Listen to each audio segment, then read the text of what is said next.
अयोध्या एक बहुत ही पवित्र और प्राचीन शहर है जिसका इतिहास और संस्कृत भारत के साथ ही पूरे दक्षिण पूर्व एशिया पर भी प्रभाव डालता है। कुछ रोचक तथ्य हैं कि अयोध्या का प्राचीन नाम साकेत था, जो भारत के एक प्राचीन राज्य कोसल की राजधानी था।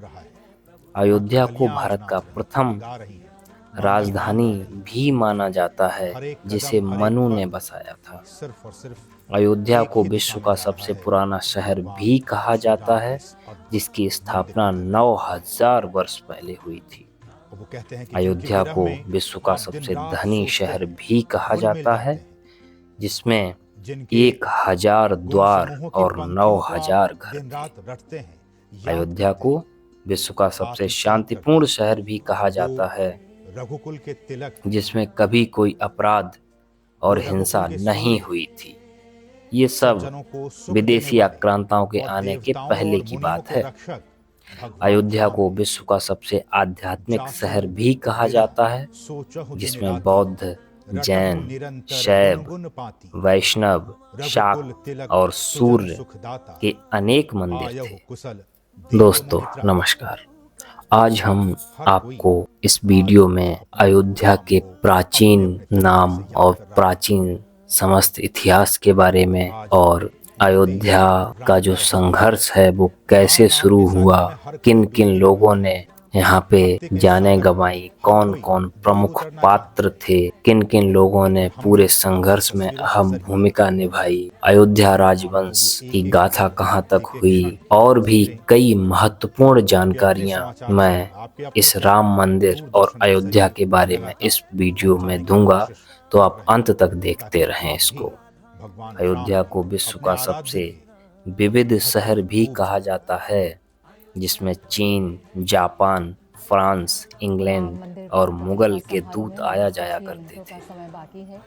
इसको विश्व का सबसे विशाल शहर भी कहा जाता है, जिसका क्षेत्रफल 120.8 बाई 2 किलोमीटर था। अयोध्या के बारे में ये थे रोचक तथ्य। अयोध्या राम जन्मभूमि का संघर्ष एक 500 साल पुरानी कहानी है, जिसमें धर्म, राजनीति, इतिहास और न्याय के बीच एक तनावपूर्ण संघर्ष हुआ है। यह कहानी उस समय शुरू हुई जब मुगल बादशाह बाबर ने अपने सेनापति मीर बांकी को एक हिंदू मंदिर तोड़ने का आदेश दिया, जिसे हिंदू लोग राम जन्म स्थान के नाम से जानते थे। उस मंदिर के स्थान पर बाबरी मस्जिद बनाई गई, जिसका नाम बाबर के नाम से रखा गया था। इससे हिंदुओं को बहुत आहत हुआ और वे अपने पवित्र स्थान को वापस पाने के लिए कई बार प्रयास करते रहे। उन प्रयासों का मतलब था 76 बार युद्ध, 4 लाख बलिदान, 25 पीढ़ियों का संघर्ष और 92 साल कोर्ट में केस चला। लेकिन मुस्लिम लोगों ने भी अपने धर्म की रक्षा के लिए मस्जिद को बचाने का वादा किया। इस तरह दोनों पक्षों के बीच एक लंबा और खूनी विवाद चलता रहा, जिसमें हिंसा, दंगे, आगजनी और हत्याएं हुई। इस विवाद को सुलझाने के लिए कई बार न्यायिक, सामाजिक, राजनीतिक प्रयास किए गए, लेकिन कोई भी समाधान नहीं निकला। अंत में 6 दिसंबर 1992 को एक भारी भीड़ ने मस्जिद को तोड़ दिया और उसके टुकड़ों पर राम की मूर्ति रख दी। इससे पूरे देश में दंगे फैल गए, जिसमें हजारों लोग मारे गए।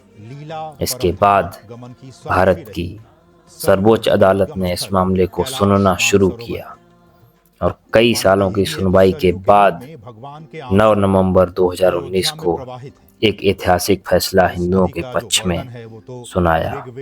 अदालत ने कहा कि विवादित भूमि हिंदू लोगों को दे दी जाए, जहां वे राम का मंदिर का निर्माण कर सकते हैं। कहते हैं कोई भी विवाद हो हिंसा से अधूरा नहीं रहता। अयोध्या में भी हिंसा कई बार हुई, जिसके कारण देश में दंगे कर्फ्यू भी लगे। इसमें से कुछ महत्वपूर्ण घटनाएं: 1853 में निर्मोही अखाड़ा के साधुओं ने मस्जिद पर आक्रमण किया, जिससे दोनों पक्षों के बीच भीषण संघर्ष हुआ। इसमें कई लोग घायल हुए और मारे गए। 1949 में भी मस्जिद के अंदर राम की मूर्तियां रखी गईं, जिससे मुस्लिम समुदाय आहत हुआ। इसके बाद भी दोनों पक्षों के बीच तनाव बना रहा। 1986 में मस्जिद का ताला खोलने के आदेश के विरोध में मुस्लिमों ने काला दिवस मनाया और मेरठ में दंगे हुए, जिसमें कई लोग जख्मी और मारे गए। 1990 में लाल कृष्ण आडवाणी ने राम रथ यात्रा शुरू की, जिसका उद्देश्य राम मंदिर के लिए जन समर्थन बढ़ाना था। इस यात्रा के दौरान देश के कई हिस्सों में हिंसा फैली, जिसमें भोपाल, भरतपुर, लखनऊ, जयपुर और अहमदाबाद शामिल थे। 1992 में 6 दिसंबर को कार सेवकों ने मस्जिद को तोड़ दिया और उसके टुकड़ों पर राम की मूर्तियां रख दी, जिससे पूरे देश में दंगे फैल गए और जिसमें हजारों लोग मारे गए। ये थी कुछ अयोध्या विवाद में हुई प्रमुख हिंसाएं, जिनसे देश का बहुत नुकसान हुआ। अयोध्या के इस संघर्ष में जान गंवाने वाले प्रमुख लोगों के बारे में कुछ जानकारी है, क्योंकि इस विवाद में हजारों लोगों की मौत हुई है जो अपने धर्म और आस्था के लिए लड़े। इनमें से कुछ प्रमुख नाम हैं जो कि इस प्रकार हैं। प्रथम, रामचंद्र दास परमहंस। वह राम जन्मभूमि आंदोलन के एक प्रमुख नेता थे, जिन्होंने राम मंदिर के लिए जनता को जुटाया। उन्होंने 1992 में बाबरी मस्जिद को तोड़ने का आह्वान किया। इसके बाद उन्हें गिरफ्तार कर लिया गया था और उन्हें दिल का दौरा पड़ा और वे 2003 में उनका निधन हो गया। उमा भारती, वह भारतीय जनता पार्टी की एक प्रख्यात नेत्री थीं, जिन्होंने राम रथ यात्रा में भाग लिया। 1992 में बाबरी मस्जिद को तोड़ने में शामिल थीं, जिसके लिए उन्हें कई मामलों में फंसाया गया। वह अयोध्या दंगों में भी घायल हुई, उन्हें भर्ती कराया गया था। अशोक सिंघल, वह विश्व हिंदू परिषद के एक पूर्व अध्यक्ष थे, जिन्होंने राम मंदिर के लिए जनता को आंदोलन करने के लिए प्रेरित किया था। उन्होंने राम रथ यात्रा का आयोजन किया था, जिसमें लाखों लोगों ने भाग लिया। उन्होंने 1992 में बाबरी मस्जिद को तोड़ने का नेतृत्व किया, जिसके लिए उन्हें कई आरोप लगे। उन्हें दिल की बीमारी थी और 2015 में वो शहीद हो गए, उनका निधन हो गया। कार सेवक, वे लोग थे जो राम मंदिर के लिए कार्य करने के लिए अयोध्या पहुंचे थे। उनमें से कई लोगों ने 1992 में बाबरी मस्जिद के तोड़ने में हिस्सा लिया था, जिससे देश में दंगे फैल गए। इस हिंसा में कई कार सेवक घायल हुए और मारे गए थे। उनके नाम और संख्या का अभी भी पता नहीं है, लेकिन उन्हें राम भक्तों के रूप में आज भी वो हमारे दिलों में जीवित हैं। ये थे कुछ प्रमुख लोग। इस कहानी में कुछ और पात्र भी हैं, जिन्होंने भगवान राम के साथ अन्याय करने में मुझे लगता है कि कोई कसर नहीं छोड़ी। बाबर, मुगल आक्रांता, जिसने इस मंदिर को तोड़ने के लिए आदेश दिया, उस आदेश का पालन किया। उसके सेनापति मीर बांकी ने यहाँ पर आके इस मंदिर को तोड़ा।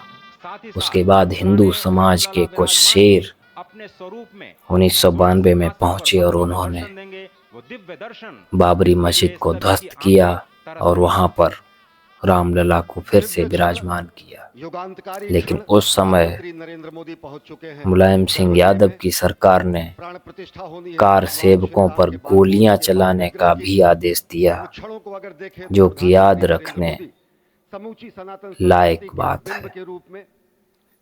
तो ये थी अयोध्या के बारे में सारी जानकारी। कृपया ऐसी जानकारी के लिए चैनल को लाइक, शेयर और सब्सक्राइब करें। बहुत बहुत धन्यवाद।